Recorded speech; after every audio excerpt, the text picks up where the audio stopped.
महर्षि व्यास जी के अनुसार सतयुग, त्रेता युग, द्वापर युग, कलयुग, इन 4 युगों के बारे में बताया गया है जो देवताओं के 12,000 दिव्य वर्षों के बराबर होते हैं। आरंभ सतयुग से होता है और अंत कलयुग से होता है और ये काल चक्र ऐसे ही चलता रहता है। भगवान जिस प्रकार सतयुग में सृष्टि का आरंभ करते हैं वैसे ही कलयुग में उसका अंत करते हैं।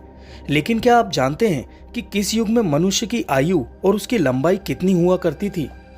चलिए, धर्म की बातें करने से पहले मैं आपसे एक सवाल पूछता हूँ जिससे आपको चारों युगों में बताई गई बातें समझने में आसानी होगी। क्या आप जानते हैं कि हजारों साल पहले विलुप्त हो चुके जानवर सेबरटूथ की लंबाई कितनी हुआ करती थी और आज के समय में पाए जाने वाले टाइगर की लंबाई इतनी कम क्यों होती है?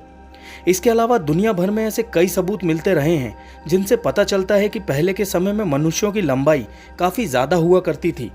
क्योंकि दोस्तों, समय के साथ सभी जीवों में परिवर्तन आता है, इसलिए सनातन धर्म शास्त्रों में कही गई बातें बिल्कुल सत्य हैं।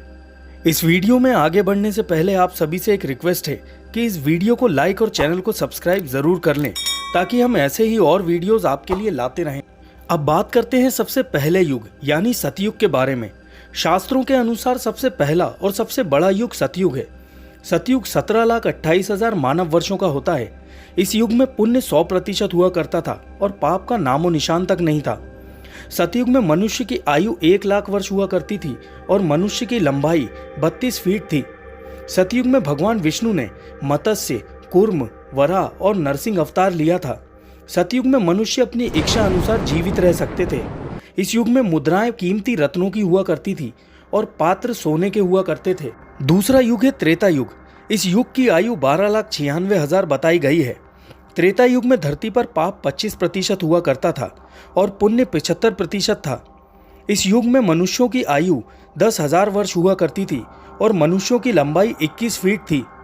त्रेता युग में ही भगवान विष्णु ने श्री राम के रूप में धरती पर अवतरित होकर धरती को रावण के पाप से मुक्त कराया था। इस युग में ही भगवान विष्णु के 2 और अवतार वामन और परशुराम भगवान अवतरित हुए थे।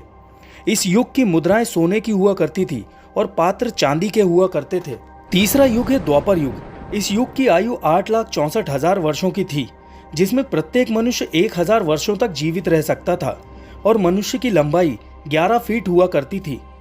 ऐसा माना जाता है जैसे जैसे धरती पर पाप बढ़ेगा वैसे वैसे इंसान के जीने की उम्र और उसकी इच्छा की पूर्ति कम होने लगेगी। द्वापर युग में भगवान श्री कृष्ण ने धरती पर अवतार लेकर कंस का वध किया था।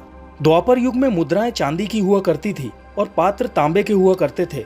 अब बात करते हैं उस युग की जिस युग में वर्तमान में हम इंसान जीवित हैं।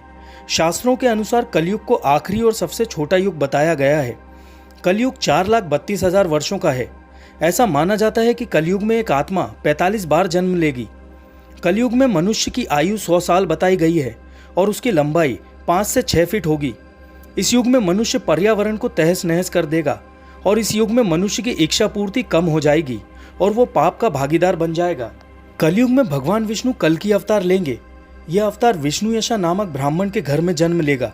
शास्त्रों के अनुसार कलयुग के अंतिम समय में बहुत मोटी धारा से लगातार 12 वर्षों तक धरती पर बारिश होगी और धरती पूरी तरह पानी में डूब जाएगी, जिसके बाद एक साथ 12 सूर्य उदय होंगे और उनके तेज से धरती सूख जाएगी। तो दोस्तों, उम्मीद करता हूँ हमारे हिंदू धर्म शास्त्रों में बताई गई चारों युगों की जानकारी आपको पसंद आई होगी। ऐसे ही और वीडियोस देखने के लिए सब्सक्राइब करें हमारे चैनल ज्ञान एक्स हिंदी को और इस वीडियो को अपने दोस्तों के साथ शेयर ज़रूर करें।